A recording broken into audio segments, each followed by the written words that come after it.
It is not very long, as history views matters, since all of us were alien to this soil. It is a truism, of course, but it is nonetheless a fact which we must never forget, that this continent and this American community have been blessed with an unparalleled capacity for assimilating peoples of varying races and nations. The continuing migration, which in 3 centuries has established here this nation of more than 100 million, has been the greatest that history records as taking place in any such brief period. Starting anew in a land of almost unlimited natural opportunity, the early settlers found that the success of their nation-building experiments must depend on their working harmoniously together, sinking non-essential differences, cooperating frankly and sincerely in the general interest, and, above all else, forgetting the ancient antagonisms.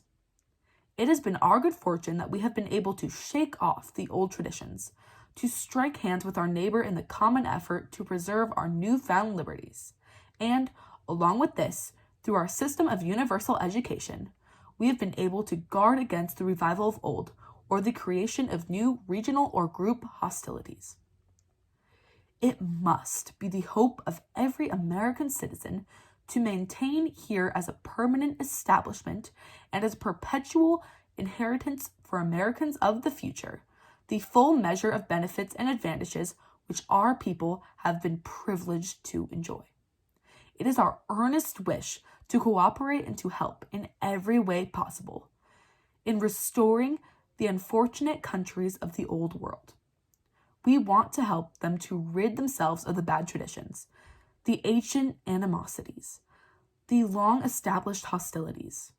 We want our America to continue to be an example and a demonstration that peace, harmony, cooperation, and a truly national patriotic sentiment may be established and perpetuated on an American scale. We believe our first great service to the old world will be in proving this.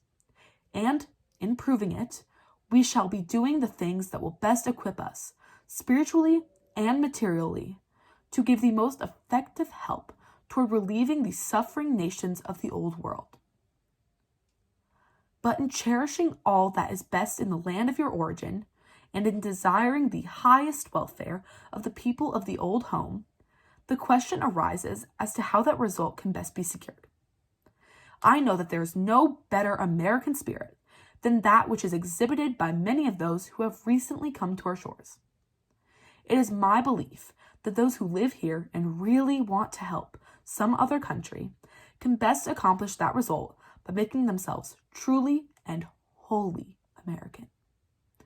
I mean by that, giving their first allegiance to this country and always directing their actions in a course which will be the first of all for the best interests of this country. They cannot help other nations by bringing old world race prejudices and race hatreds into action here. In fact, they can best help other countries by scrupulously avoiding any such motives. It can be taken for granted that we all wish to help Europe. We cannot secure that result by proposing or taking any action that would injure America. Nor can we secure it by proposing or taking any action that would seriously injure some European country. The spirit of America is to help everybody and injure nobody.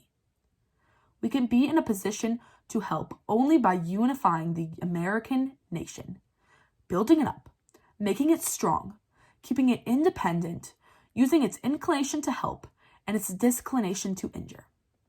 Those who cast their lot with this country can be true to the land of their origin only by first being true to America. When the public sees and realizes that racial groups here are first of all devoted to the interests of this country, there will be little difficulty in securing here the present needed help and assistance for the countries of the old world. Let us maintain all the high ideals which have been characteristic of our different races at home.